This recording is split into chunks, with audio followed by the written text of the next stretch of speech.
that we have, how about we do a quick round of introductions. Again, I'm Clement Steinbach, and I'm the part of the faculty for our collaborative. How about if you can quickly go around and since we have a smaller and more cozier group today, if you can quickly introduce yourself. Amelia, can I start with you? Will they work? Yeah, it's just means I won't get a phone call, but you see how my phone hardly ever rings. How about other folks? Because Amelia may be off the line. So how about Laura, Michelle, or Trish? Can you quickly introduce yourself? Hi, I'm Michelle. I'm from BC-CfE in the MAP program. Good to have you. Thank you. Hi, I'm also Michelle, and I'm a nurse in the Positive Wellness North Island program on Vancouver Island. Right, but it won't work. Hi, Denise Thomas, First Nations Health Authority. Yeah. Hello. Who else do we have? Hi, it's Natalie Holgerson and Monica Valley, nurses at the STI clinic at the BC Centre for Disease Control. Wonderful. Maybe just close the door. Anybody else who didn't introduce themselves yet? Hi, I'm Trish Howard from Northern Health. Hi, Trish. Okay. Ilana's on the phone. Can you hear me? It's Ilana. I'm on, but I'm only going to be listening because I'm driving. Okay. Ilana, thanks for calling in. And when there's something, just let us know and just be safe with driving while being on the phone. Yeah, it's going to be in bumper-to-bumper traffic, so yeah, it'll be slow. Okay. So today's call really focuses on adult learning, and what we wanted to do is to really think through a little bit. I wanted to share for the next 55 minutes or so to give you a little bit of sense about adult learning, what to think about when you provide information, when you teach, when you are giving, when you have a group in front of you. And it could be a workshop, it could be a call, it could be any other setting where you have to try to convey content to a group in front of you. We have an agenda. If you can go to the next slide, Anna. Thank you. So this is the agenda. What we're going to do, we're going to spend most of the time for adult learning, and this is going to be highly interactive. And then we're going to give a quick update about the collaborative, and then we will adjourn at 10 a.m. today. The next slide, please. For me, it is very important to start with a quote, something I learned some time ago that really changed my way of thinking about teaching others. And if you go to the next slide, I want to share that that knowledge alone does not change behavior. That basically the fact that I say something does not mean that you will absorb the information and it will change your behavior in terms of doing something differently, which is often the outcome of a workshop or a strategy. So often it's really, for me, the important part is how can I get others not only give the knowledge, but also that they change something afterwards so their learning continues beyond the 1 hour or 10 minutes you often have in a lecture and or workshop. And the question often is raised, so what's wrong with a good lecture? Or so if I have a wonderful lecture, has a lot of wonderful things, but it's one way, so what's wrong with it? And I think there's not necessarily something wrong with it, but it provides the necessary information. But always keep in mind that knowledge alone does not change behavior. And we all know that intuitively with the many folks we work with, but it's really an important piece. The next item on the agenda, can we do the next slide? So I want to ask you a quick question. So if you think about your last learning experience that was where really you learned a lot. So it was a positive experience, whether it was a workshop, whether it was any other capacity building venues, whether it was a webinar or whatnot.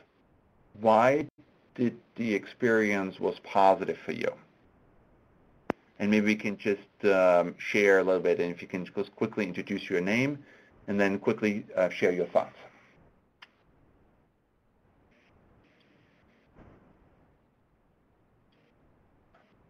Denise Thomas, First Nations Health Authority. Great, One thank of you. the one of the learning experiences that was positive for me was when it was interactive and when it had meaning to me in my work. Okay.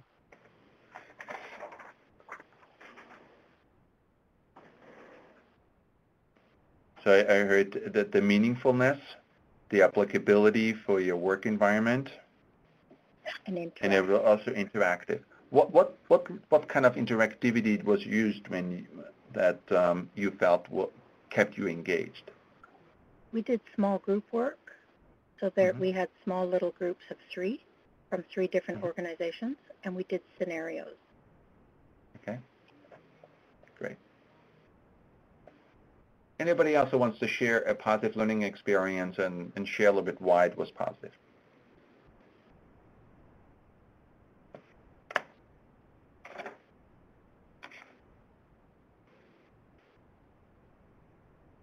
Clemens, we have Jennifer Mayhat for grading on the chat box.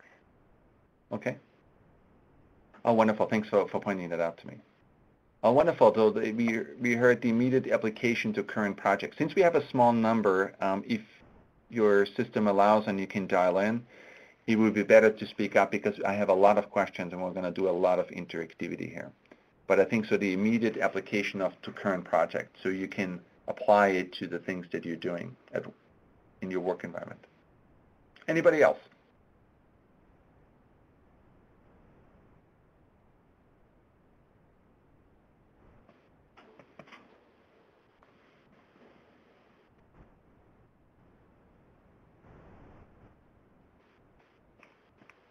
Trish, we have here Natalie, Monica, Michelle. We have 2 Michelles. Anybody guys wants to speak up?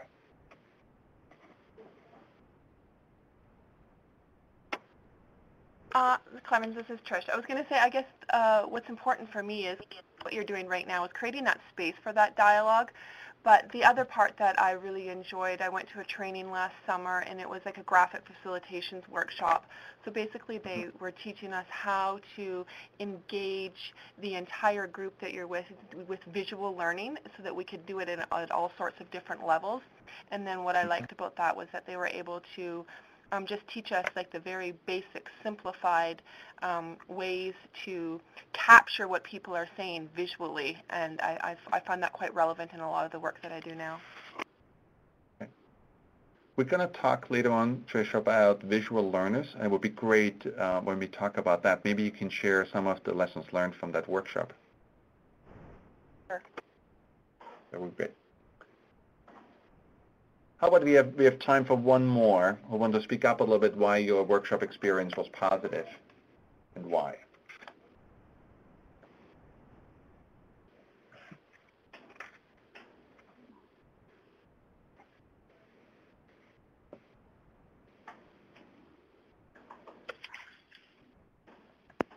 Denise here, First Nations Health Authority. Based on other workshops that we've implemented with Chimamak, one of the activities they did was pass the buck, where other small groups were able to provide information on team plans, and a lot of people found that activity to be quite meaningful and helpful. Okay. Great. Great, thank you. Let's go to the next slide.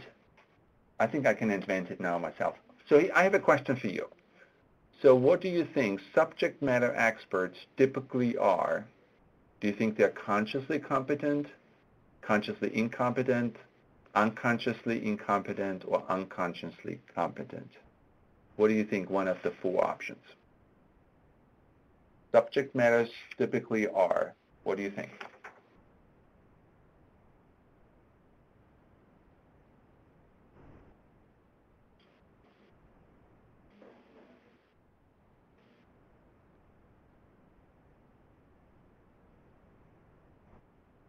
How about Natalie and Monica? Do you want to give us your best guess?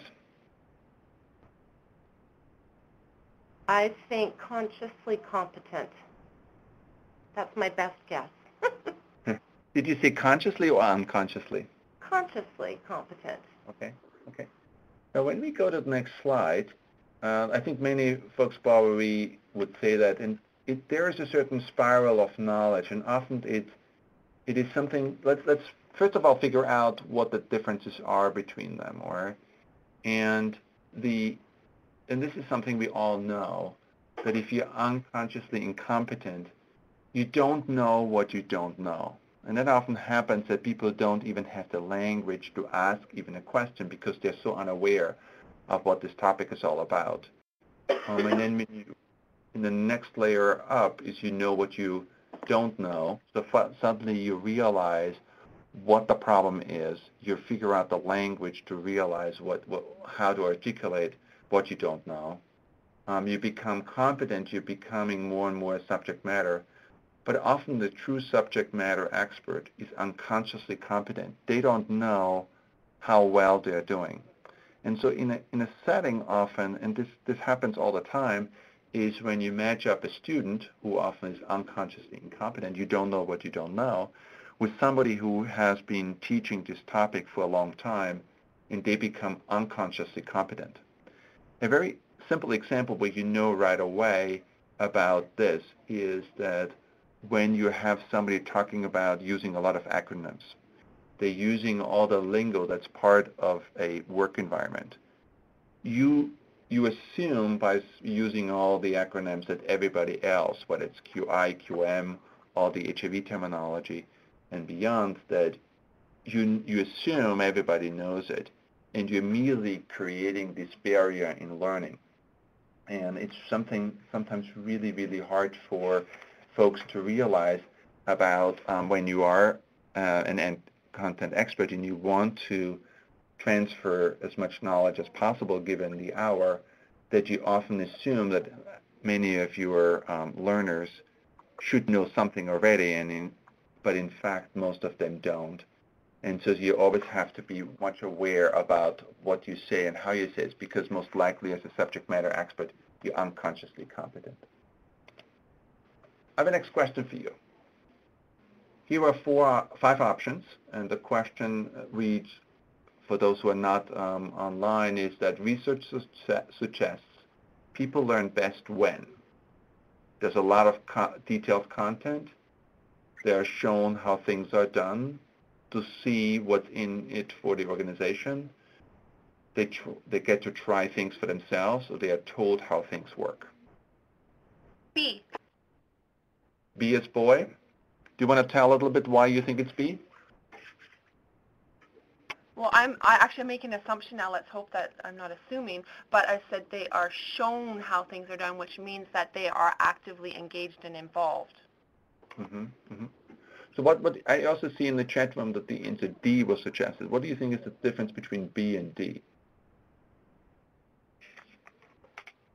Well, to me, I think B is more guided, but unless D is saying that they get, so I think they can almost be the same. If you're showing how things are done, that's going to be a bit of a guidance, and then that gives you that opportunity.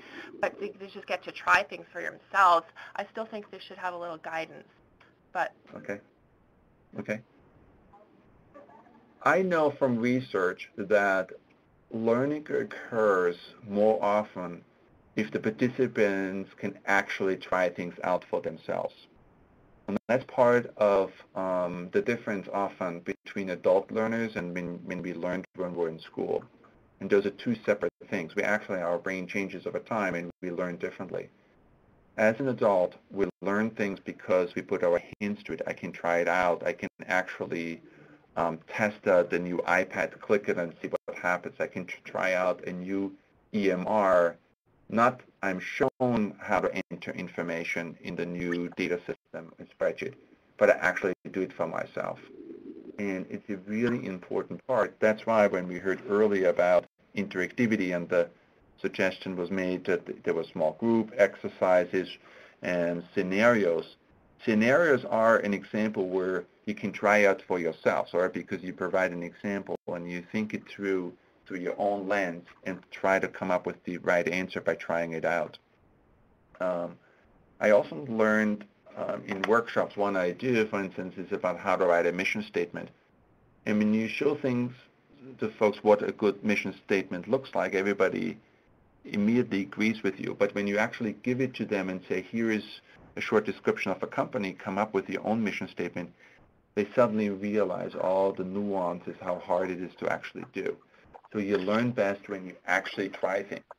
And it's the hardest thing. If you obviously have a day's worth of time, it's obviously easy to do because you can have a lecture of 20 minutes and then you have some interactivity. And then the question often is, what do I do if I only have about 60 minutes of a lecture, but I have 60 slides? And usually the equation that's commonly used is 1 slide per minute.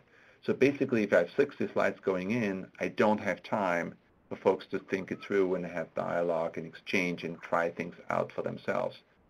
And the only solution that is you have to cut slides and you have to reduce the content. Remember the quote that I had earlier that knowledge alone does not change behavior.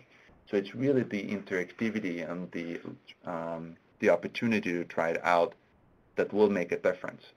So less content in terms of number of slides only will actually lead to higher learning transfer. So this is a different 2 columns, and the column A, and I'm just reading it out a few bullets here for those who cannot, who are not on our webinar. Column A reads, I learn best when somebody who knows something I don't explain and describes it to me. I observe a demonstration. I attend lectures in which an instructor presents the information to me. I see what's in it for the organization. There's a lot of detailed content. So this is column A. Column B is I dialogue and discuss with somebody who knows something I don't. I get involved and try things out during a demonstration, so on and so forth. So the first question I have to me, in what environment would you learn best? Is it column A or column B? In which learning environment would you learn best? Is it column A or column B? B. Who was that? Monica. Monica, do you want to explain a little bit why you think it's, for you personally, it's column B? Well, I didn't, just, should I go through every point? I'm talking with somebody that knows something about something. I'm getting involved. I'm getting to do things, try it out myself. So I absolutely learn best when I get to do the things myself. Okay. I'm engaged in I mean, everything just, that's the way I learn best. All of the points. Okay. Okay. Yeah. I don't know how to explain it. Yeah. Okay, that makes sense. Okay. So I also heard from Amelia at B. So anybody else? Michelle here. I pick A because I'm more of a visual person. Mm-hmm. I like to try things out, but I find if I'm shown how first, then I will understand it better. Okay. Anybody else?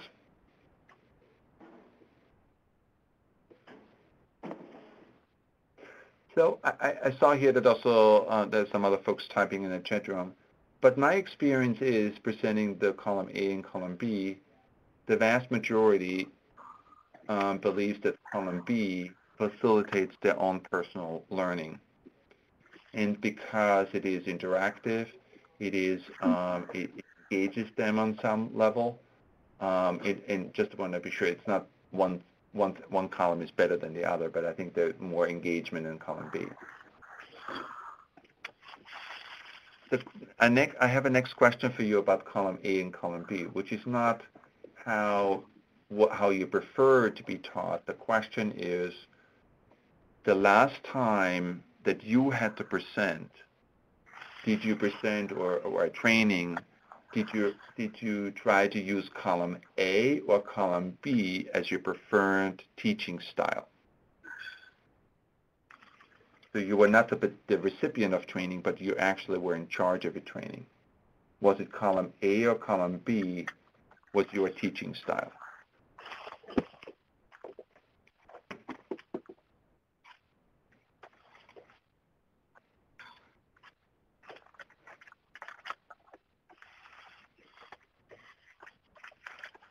It's Natalie. I think that we use both. I mean, we do a lot of training of public health nurses in our clinic, and we often call it see one, do one. So you demonstrate, and then you give the person an opportunity to do it themselves. Okay.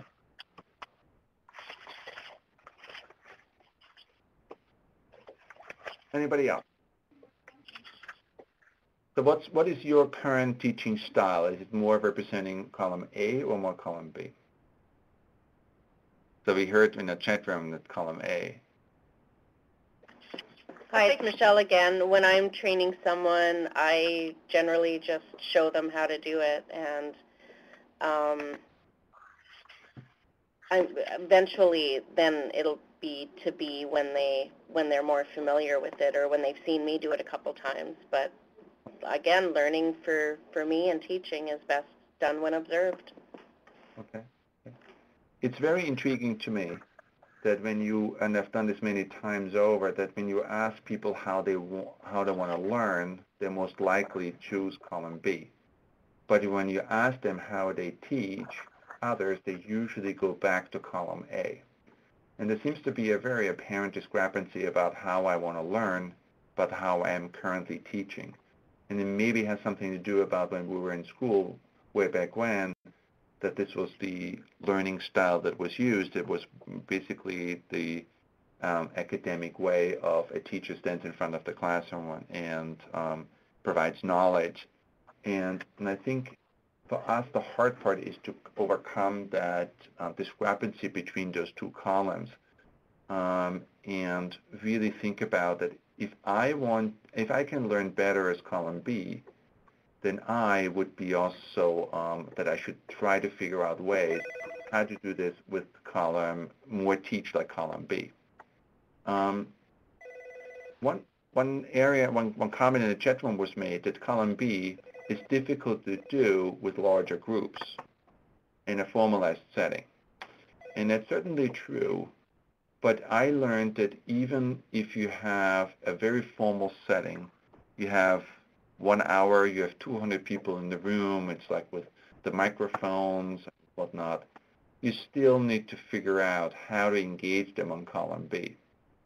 That could be through group work, it could be through small group discussion. I've been at conferences where there were 3,000 people and then the speaker basically said, turn to the person next to you and share one experience of how to teach others. So it's really about still try to figure out there may be limitations for column B is not possible, and that's probably worth recognizing, but you should always figure out that column B. The fact that you worked very hard on your 60 slides is not justification enough to keep all 60 slides for a 60-minute presentation. You have to figure out what should come out in order to allow this dialogue, this bidirectional exchange of information. Because at the end of the day, the difference between an adult learner and a child learning something is that the adult brings their own experiences to that workshop, to the lecture, to the training. And you need to incorporate that very core sense of like they want to apply directly to their work environment. So if they can't think through how they do it in their own work, it's going to be very hard. Yes, they may have gotten the knowledge, but the application of it would be very hard. We'll come back to that in a later point here. So from the following example, which of the following 5 options do you think is most learner-centered? A case study, a role play, a self-assessment, a large group discussion, or lecture? Okay, I thought he was. There wasn't a new page for him, so I just kind of photocopied one. So there's somebody, Tricia, I think it's you or somebody, if you can just mute your line just in case you need to have a side conversation. Yeah, can you repeat those choices as well? Oh, sure, absolutely. From the following options, what is the most learner-centered approach? A case study, a role play, a self-assessment, a large group discussion, or a lecture?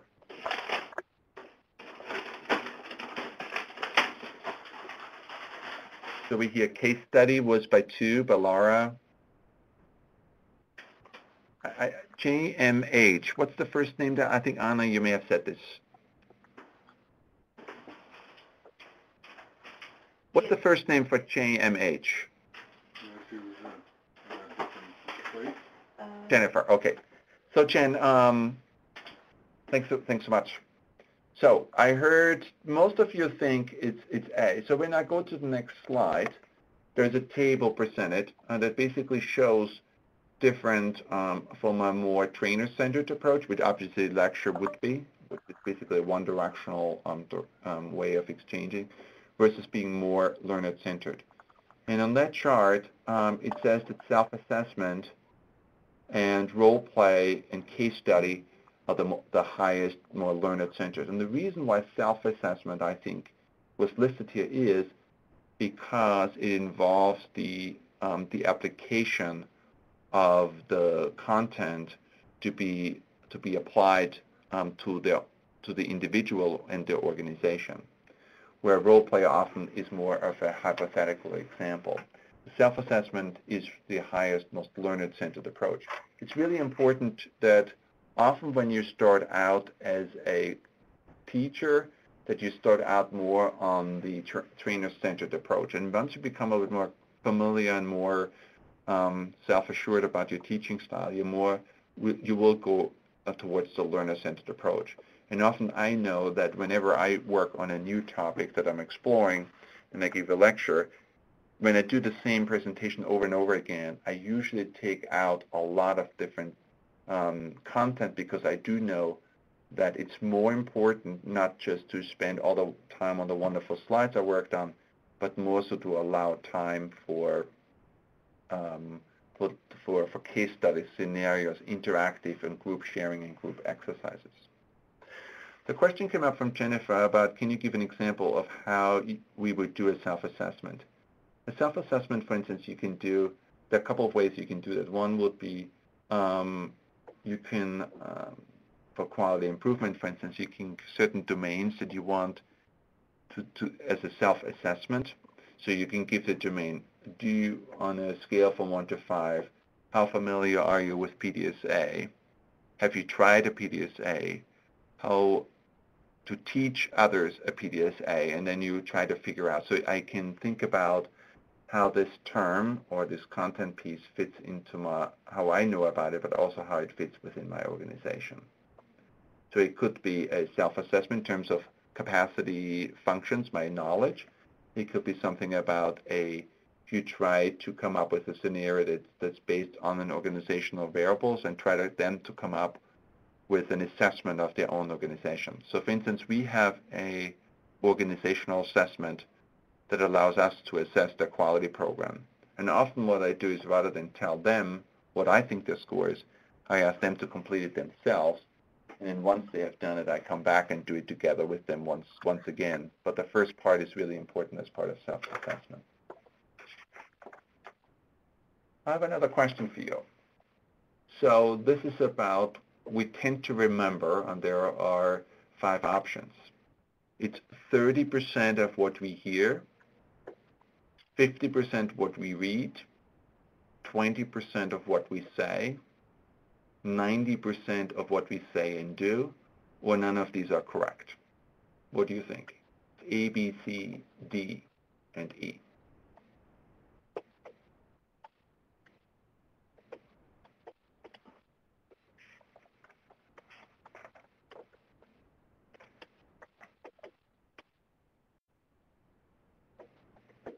What do you think, guys? We have Trish saying it's 30% of what we hear. Anybody else on the phone, if you want to speak up?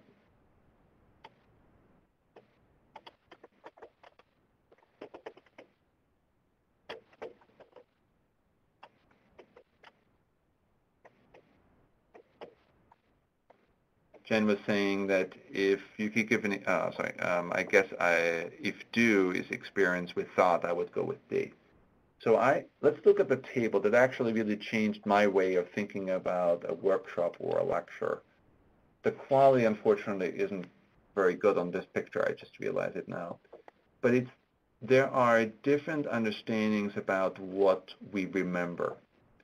And then basically, for those who are not on the phone, there appear to be 2 or 3 people, that we only remember 10% what we read. And it's a really, but it's 20% of what we hear and 30% what we see. So it's really an important part to understand not everything we read we remember. We all know that when we read a book and then we don't remember exactly all the nuances there. But the more visualization goes on, the more likely we're going to retain the information. But a big jump occurs when you actually use the information and apply it to a discussion. So if you retain about 70% of information of what we say. That's why it's really important to get the audience involved and try them to articulate what they think it is. So the fact that I say this is what it should be, which is basically 20% what you hear. But if I get them to experience and articulate what they think the right answer is and try to then to come up with the answer, the retention of that information is more likely to be 70%. And when you include then the doing part to basically try it out in the real world, then you actually can increase the retention rate to 90%. So the correct answer was 90% we remember of what we say and do. That means it is we say it, so for instance, you hear a Quality 101 presentation, but then you actually give the same presentation to your peers because you come back and you have been asked to actually do a presentation. So you give a talk. But then you even learn more when you actually get the audience involved and let them try it out. An example that I want to quickly give is it's very easy to learn and to talk about a written quality management plan. So to basically articulate in writing what you need to do. It's very easy to talk about it, but you actually learn the most if you actually do it for your own organization, because then you realize all the nuances coming in and you actually try it out on the real world.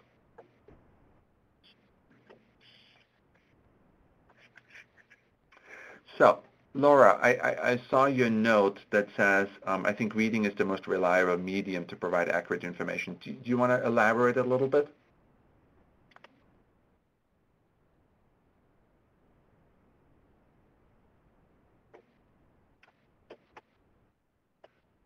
Laura, we don't hear you. Do you mind speaking up a little bit and share your point? Okay. So Laura was typing in that she doesn't have a mic to speak up, but she was basically saying that I just think that when we hear things, we may skew the facts. And it's certainly true that obviously to provide the accurate information is the easiest, but the question is over time, how long will you retain the correct information? You may remember it a week, a day later, and we'll talk a little bit how long information is retained. But most likely, you keep the information accurate for a little while, but over time, you will basically forget what the accurate information is. The most reliable way how to maintain accurate information, if you actually try it out, let them play with it. I hear here from Amelia. I just read the note here. I find it interesting because it reflects on listening versus watching in everyday life. I'm going to learn more by listening. I think we'll come back a little bit about that. We all are different learners, and we have, I think this is actually the next slide, so maybe we can jump right into that. So there are 3 different learning styles for adults. There are visual learners, there are auditory learners, and there are kinesthetic learners. So visual learners, obviously somebody who really looks forward to see the slides, to read, to actually see things in front of them. There's an auditory learner who basically has to hear it. Somebody who would basically, they don't care so much about the visuals, but they really want to hear it. They want to hear a story. They want to hear the lecture. And a kinesthetic learner is somebody who actually wants to be tactile. They actually want to touch something, somebody who will learn best when they can try something else. So what I want to know from you guys, in which of the learning styles you think would be most likely? Are you most likely a visual learner, an auditory learner or a kinesthetic learner?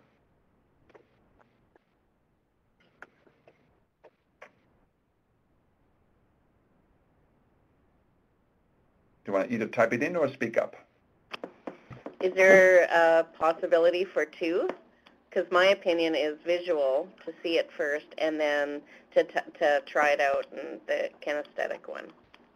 Okay, okay.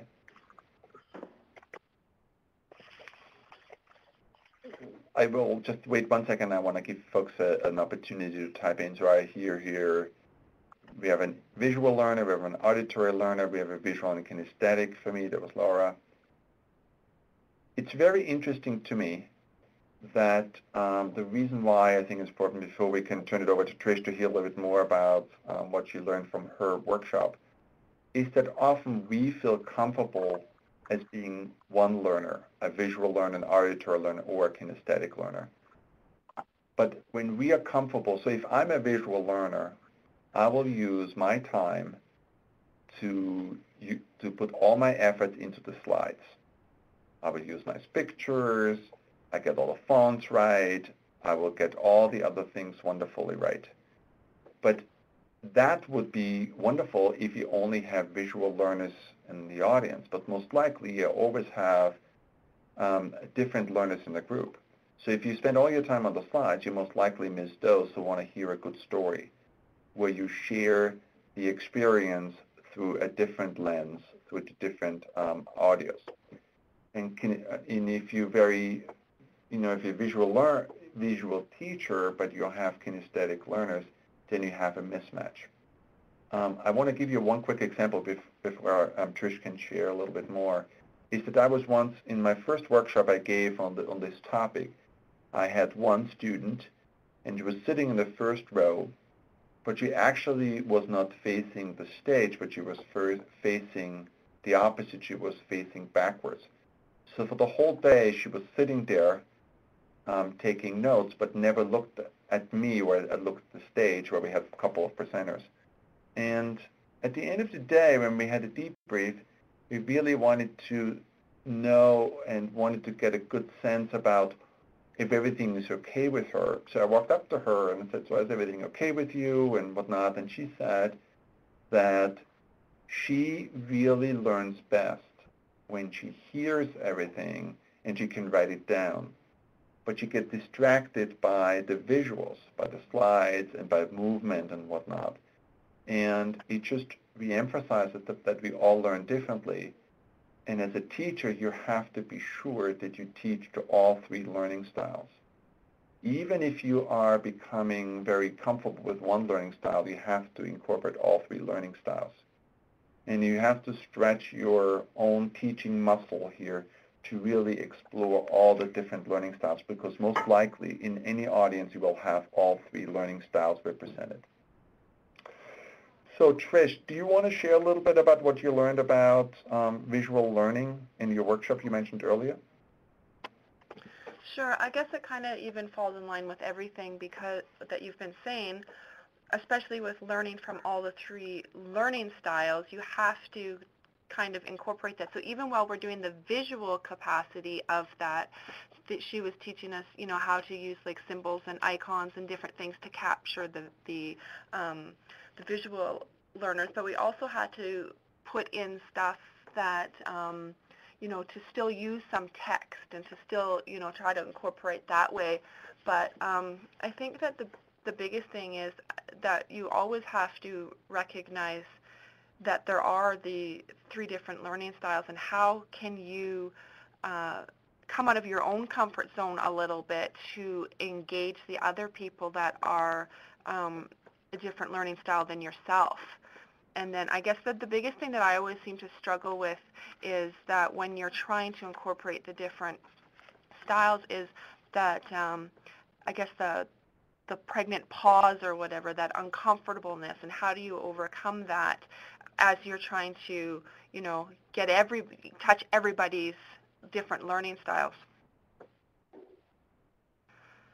So, yeah, okay. I don't know. It's just the whole visual thing is taking things to a whole nother level, and I guess, and part of that is also having to be transparent yourself, because you might not be the best artist in the world either, right? But Okay. just being vulnerable. Okay. Thanks so much for sharing, Trish. Trish, can you talk a little bit about the pause, and did you get any strategies how to make this pause that often is very uncomfortable for teachers, how to overcome, to become less anxiety-provoking pause, and how to deal with it?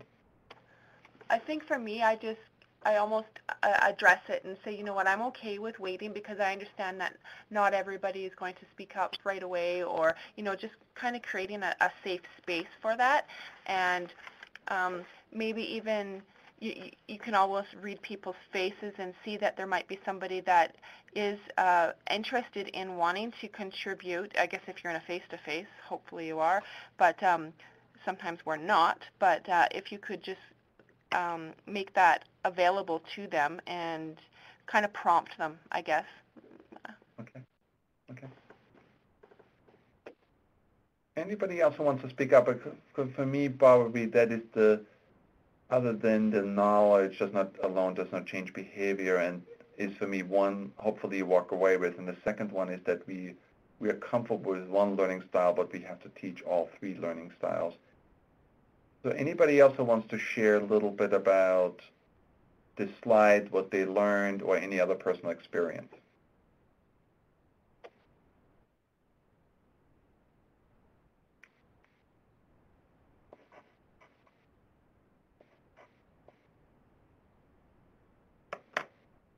Okay. Jen asked the question, how can one integrate kinesthetic learning in an adult learning and community? So you have to think about, for instance, examples for kinesthetic learning would be a group work. It could be a something where they can, a scenario where they write out a certain scenario, where it could be a game where you try to let them build something, but then try to draw back the lessons learned from that game back to what the lessons learned are that you want to convey. It is, I think, something where you really are much more engaged and active. When my kid, Lucas, my son is 16 now, but when he was younger, he could never sit down to do his homework. You always have to stand. And early on, we were like, oh, you got to sit down. And then when we realized that he just learns differently, that he can actually do his homework standing, it was actually faster and quicker than sitting down. And once we learned that, it was really important for us. So kinesthetic learning can be integrated fairly easy through all different case studies, role play, anything that allows the participants to get engaged with the content and try them out by themselves. Next question is about left untreated, information disappears from the short-term memory in what? In 3 to 5 minutes? In 60 seconds? In 30 seconds? In 15 seconds? Or none of the above? What do you think? Left untreated, information disappears from our short-term memory in what? 3 to 5 minutes? 60 seconds? 30 seconds? 15 seconds? What do you think?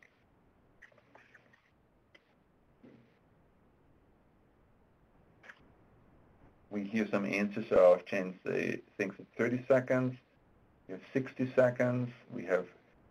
It's pretty astounding that when the research was done, that we actually, when left untreated, the information disappears in 15 seconds or less, because we have so many things that we see that the brain has to basically take out all the information that's non-essential and concentrate on the few things that are key to us. And so if you just say a sentence and then keep moving, then if you don't play with that idea or that concept, then within 15 seconds or so, on average, it's out of your short-term memory. And what really the important part here is that chunking the information so that you connect the concept, whether there are 3 learning styles, and then try to come up with different ways to say different things, to let examples here, to hear examples about that, to bring a story, so you have different hooks into the same content information because then you actually are more likely to chunk the information and make it a part of your long-term memory. So saying a sentence and then basically hope that everybody got it and keep moving is, for the majority of individuals, probably will be lost.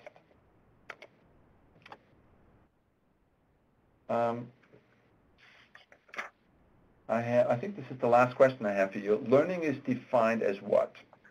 Retaining facts accurately in long term, a change in behavior due to experience or continued practice, successfully driving knowledge from core skill sets, or correctly replicating a work environment techniques discussed in a session. What do you think? What do you think is your most accurate definition of learning?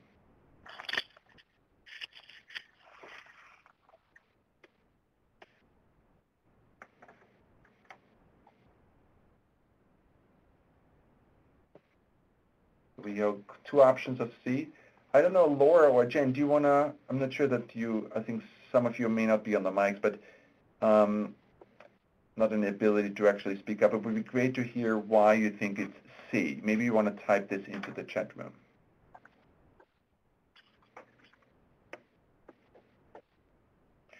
Anybody else who is on the phone who can share a little bit what you think is your preferred definition of learning and why?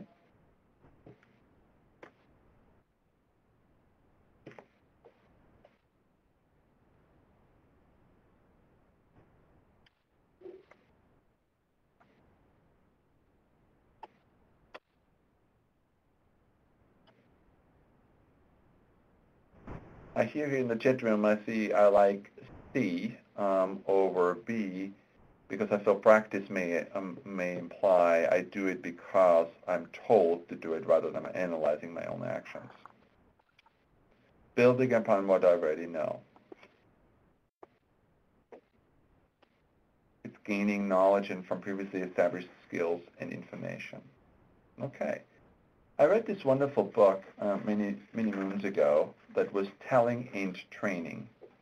And their definition of learning was a change in behavior due to experience or continued practice. And for me, it links back to the first quote I said, which is knowledge alone does not change behavior. Because I think it's important that the outcome of any training is a different level of behavior afterwards, ideally. So we'll summarize. I will come back to my train of thought here in a second.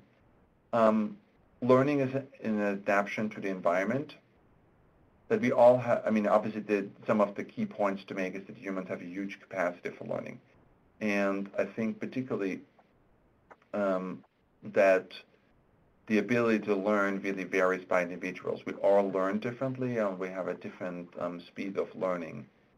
And so if you have time to read this book, Telling and Training, it's a wonderful book about different ways to think about learning, in particular for adult learners. So it's also important to understand that adults, in contrast to kids, really prefer self-direction. Because we go in, we are, hopefully mature individuals that are in the situation of doing the best we can with the resources we have. And it's really important to realize that adult learners often prefer self-direction. That learners can learn more easily when they can relate to learning to their past experience. You're already coming to any training with a past experiences, and you try to apply those experiences, and you want to build upon your own experiences. We also learned that real-life events dictate the adult-specific learning needs and interests. So you need to know where your participants in your training sessions are coming from and what their preconceived notions are about learning and the topic. And lastly, that adults seek an impact on life or work-related situations. That they come to this training and often or most likely by choice because they want to apply that into their own work environments. So here, just in summary, I want to bring a few points back, and before we ask you for one aha moment, I'm going to go through this very quickly, that learning is made easier when, obviously, you need to provide the right climate for learning that really piques the interest and really tries to engage the audience. You need to realize that learning occurs best when the learner has to be ready, that external priorities and time pressures, you need to be aware and address them because the learner needs to be ready to learn. Often the learner knows the terms and principles involved in the task, that learning experiences are often arranged in a logical order. The more order you bring to stick to the agenda, to make the agenda in a way that people can see where you're coming from when you want to go. You want to involve as many senses as possible in your teaching style. We talked about that. That learners can relate a new experience to their previous experiences. That the learner's efforts are reinforced. And that obviously the timing, duration, and location of learning experiences are appropriate to the subject that you teach. So I have, this is I think my last slide, and I wanted to share from you, maybe in the chat room or if you can speak up, what was your aha moment of this call? What was the one part that really stuck out for you that you think like that was really your moment of learning today?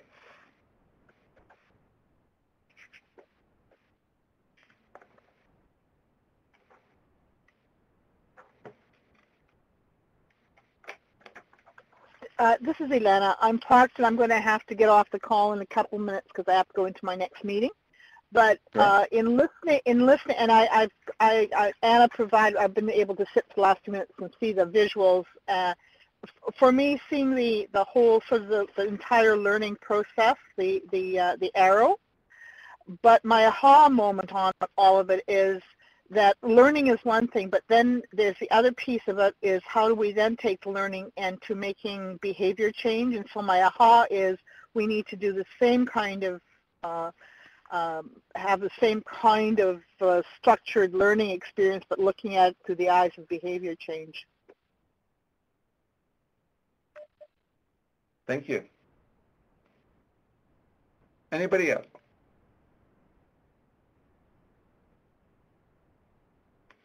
Laura put in the chat room that my aha moment was remembering passive versus active learning and teaching methods that help the learner move into active learning.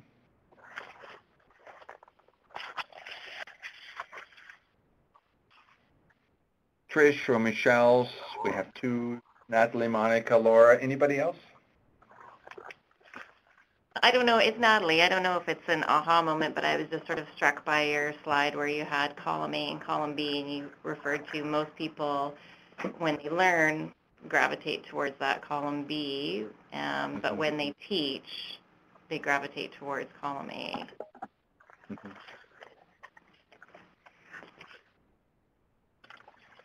Anybody else?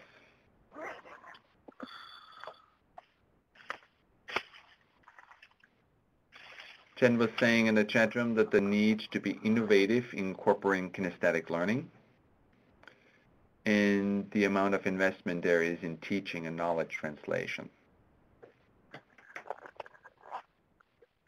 Anybody else who's dying to share their aha moment?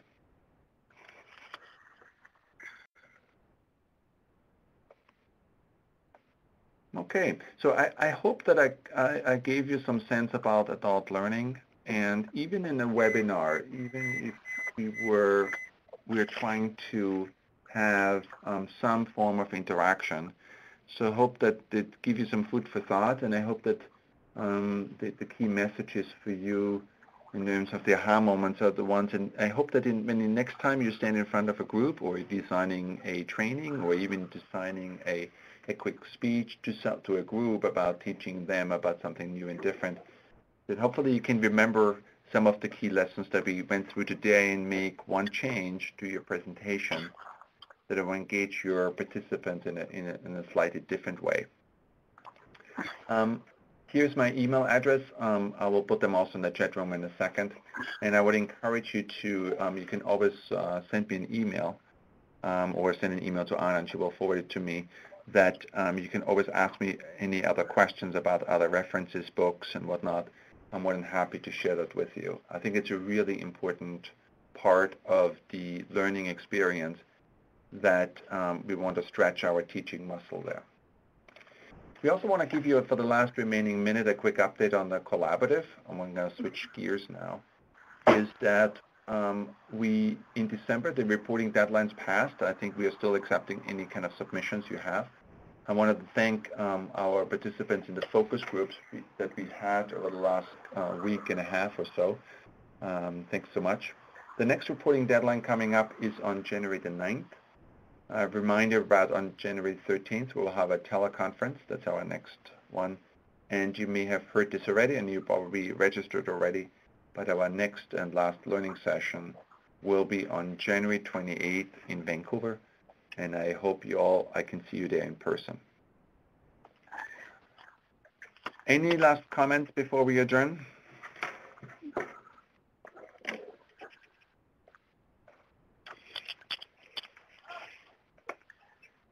Okay, I wanted to thank all of you. Thanks so much for participating today. I wish you a wonderful day and have a great rest of the week. Thank you. Thank you.